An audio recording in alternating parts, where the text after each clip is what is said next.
Okay, welcome back.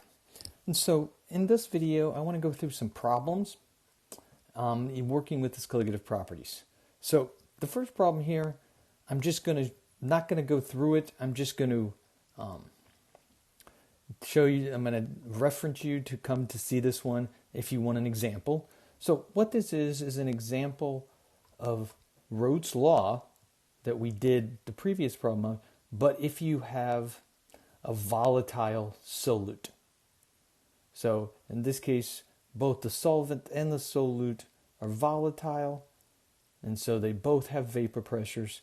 So this problem walks through how you separate the two, and calculate each of their individual moles, calculate each of their individual vapor pressures, and then combine them to get the overall vapor pressure. So if you want to see an example of this problem, right, to reference back, I would point you back to this problem to look through, to read through my worked out example here. Now, what I am going to do now is we're going to go through problems looking at the various colligative properties and examples of how to work through a basic problem. So let's first look at freezing point depression problem. So I've gone ahead and written all these out in advance, and I'm just going to talk through them. That way it saves a little time me having to write everything out. You can probably read it a little better as well. And so the problem says, calculate the freezing point of a solution containing 36.2 grams of ethylene glycol, which has a formula of C2H6O2, dissolved in 67.5 milliliters of water. And we're told that the density of this solution is 1.02 grams per milliliter. And we're additionally told that the Kf, the freezing point constant for water, is 1.86 degrees Celsius per molal, which you could easily look up in a table. Okay, so now remember freezing point, right? It's freezing point depression, right? The freezing point of the solution, we would expect it to be lower than that of the pure solvent, which is water. So we would expect this to be below zero.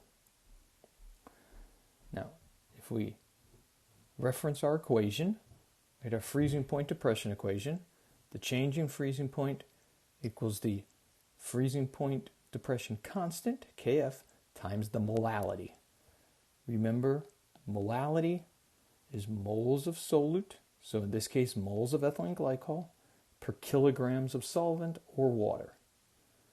So we first, before we can solve this problem, we have to calculate the molality.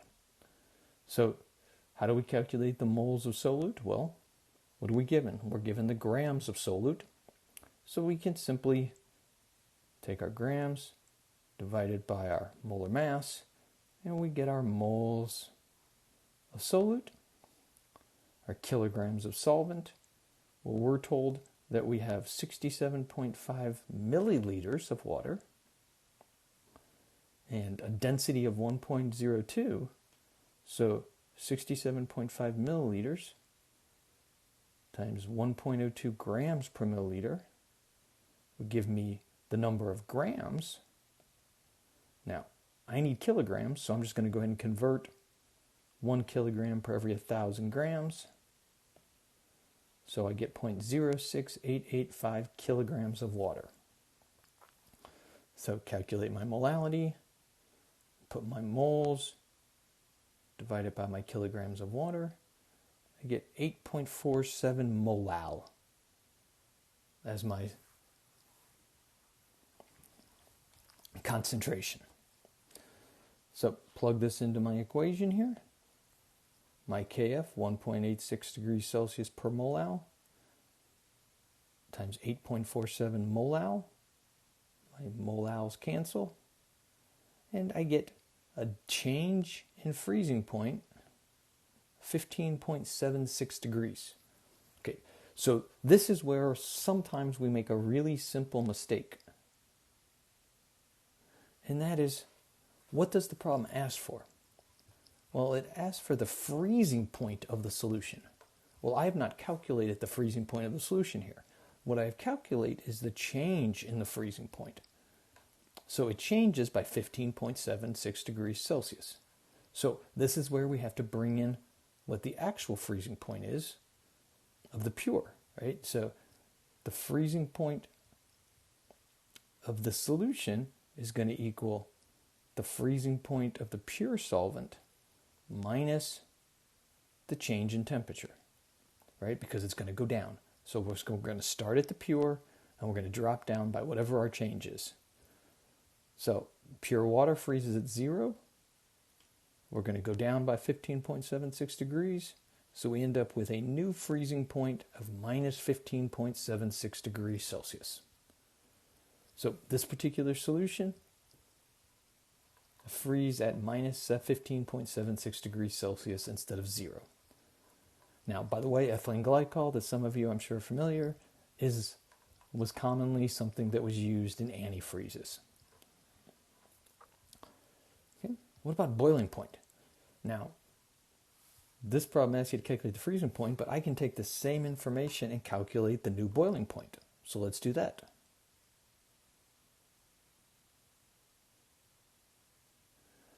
So boiling point, right? Delta TB times KB times M. So the only difference here is we're going to use our boiling point elevation constant. Now if I look it up in the table, right, it's 0.512 degrees Celsius per molality. So plug it in, do my calculation. So my molality is the same as above. And I get a delta TB of 4.34 degrees. Notice the change in boiling point is much lower than the change in freezing point. So the new boiling point equals the boiling point of the pure solvent or water plus the change, right? Because it's going to go up.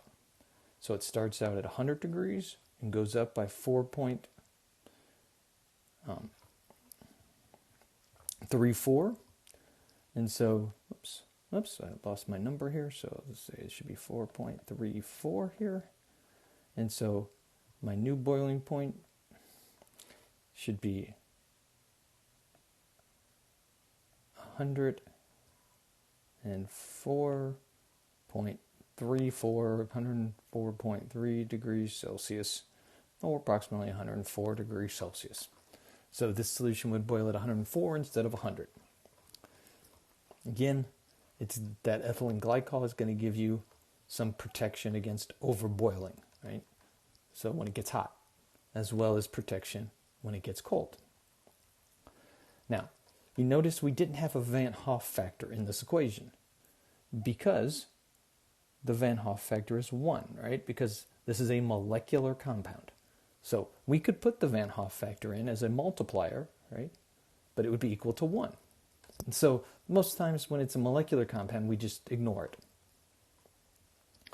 Okay, so freezing point, boiling point changes. So let's look at osmotic pressure.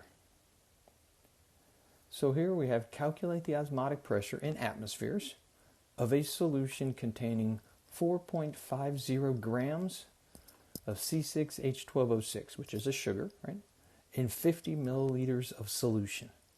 Now remember, again, this is a molecular solid, so we're going to have a Van Hoff factor of 1, so we don't need to worry about it.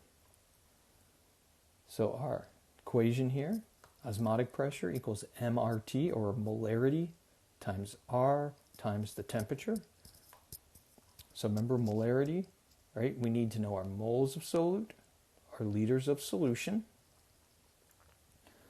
Now, again, you can start to see some commonalities here. We're probably going to have to calculate the moles because typically we're given grams. So we have 4.5 grams of our solute. The molar mass of our solute is about 180 grams per mole. We're going to calculate moles of solute, 0.024978 moles.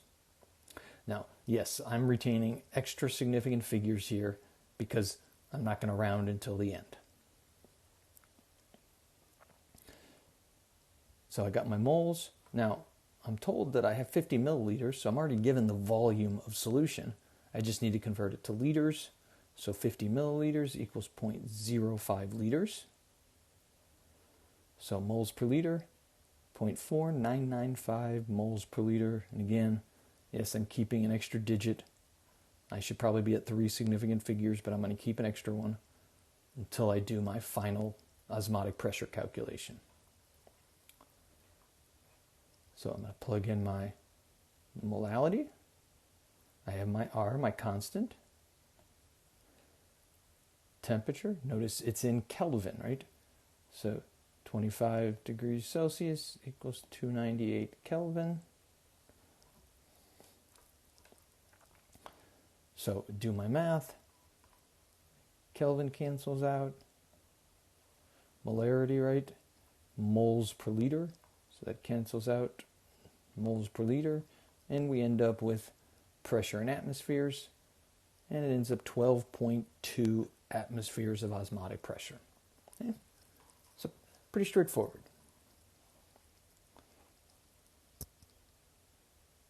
Now next problem here.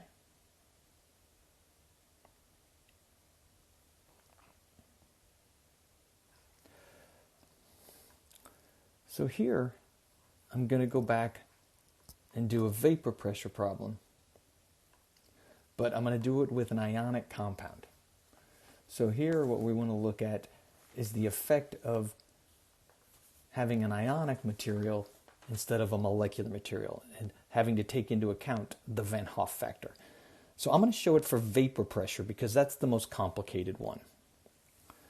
So remember, we could apply this same idea to the boiling point elevation, freezing point depression, but the Van Hoff factor at that point is just a simple multiplier in the equation. So a solution contains 0.115 moles of water and an unknown number of moles of sodium chloride. The vapor pressure of the solution at 30 degrees is 25.7 torr. The vapor pressure of pure water at 30 degrees is 31.8 torr. And I want to calculate the number of moles of sodium chloride in solution. So this is a more complex problem for a number of reasons. First of all, it's dealing with an ionic material, so we have a Van Hoff factor. It's also dealing with a way of looking at the problem that's maybe not the typical. So a typical problem may say, calculate the vapor pressure of the solution. Well, here, we're not asked to calculate the vapor pressure of the solution. We're asked to calculate how much solute was in there. Typically, we'll start with the amount of solute, and we're asked to calculate the property. Here, we're going backwards. So just to kind of show you different ways that we can, different types of problems we can work with. So we're doing vapor pressure. So Raoult's law is our basic equation. And so to do that, I need the vapor pressure of the pure and the solution, which I have, and I need the mole fraction of water, right?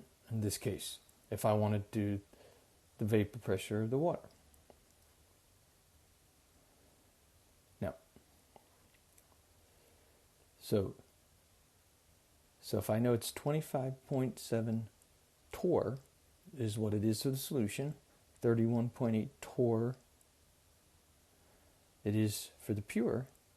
So that means the mole fraction of water in this solution is 0.8082 is the mole fraction of water.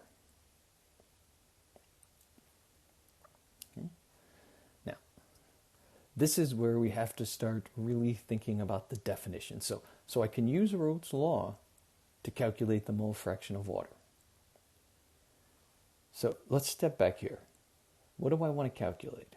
What I eventually want is the moles of sodium chloride. So from the information that I'm given, I know moles of water and I know these vapor pressures. That's it. So I don't have any way to get to moles of sodium chloride from these vapor pressures directly, right? Because, I can only calculate what I know here. And so what I have information is the ability to calculate the vapor pressure are to use the vapor pressures to calculate the mole fraction of water. Right?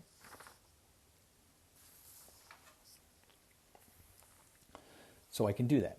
Now, remember, the mole fractions have to add up to 1, right?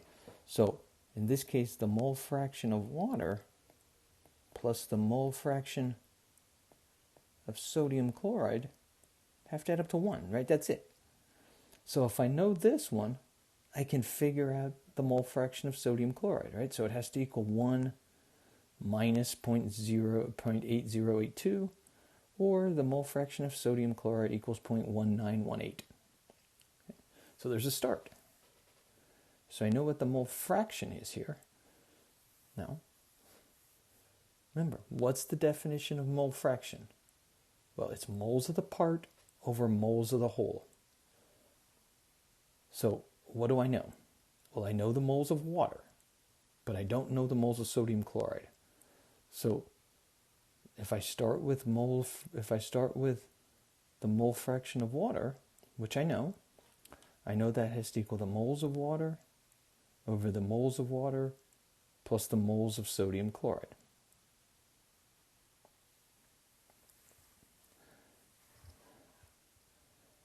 Because this is what's known. Now, if I set up the equation of 0.8082 must equal 0.115 moles of water over 0.115 moles of water plus the moles of sodium chloride. Right? Now, notice the particles here. So sodium chloride is going to break down to 2 particles. So it has a Van Hoff factor of 2. Right? So the moles of sodium chloride, right, is actually going to be moles of sodium particles plus moles of chloride particles. So whatever this represents, right, it actually is twice the moles of sodium chloride that I have in here. In terms of the moles of particles is twice the amount of the moles of the original compound, or the way that I would refer to it. So this is what I mean when I say moles of sodium chloride times 2. Right? So whatever this number is, that's representing the moles of particles. So now it's a bit of algebra here. Right? So, I need to isolate this term. So you can, take your 0.115, if you want to get this one back onto this side, the easiest way is to multiply everything over here. And so then you're going to distribute the term. And so you're going to solve here. And you're going to come up with your moles of sodium chloride. And that equals 0.0136. Right?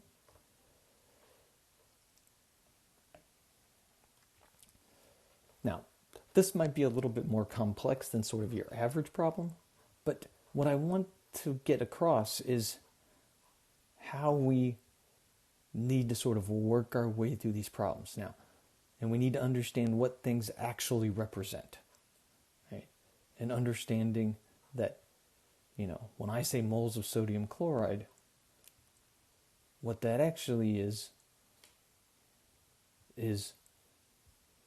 moles of particles that are in solution. And so different ways that we can work through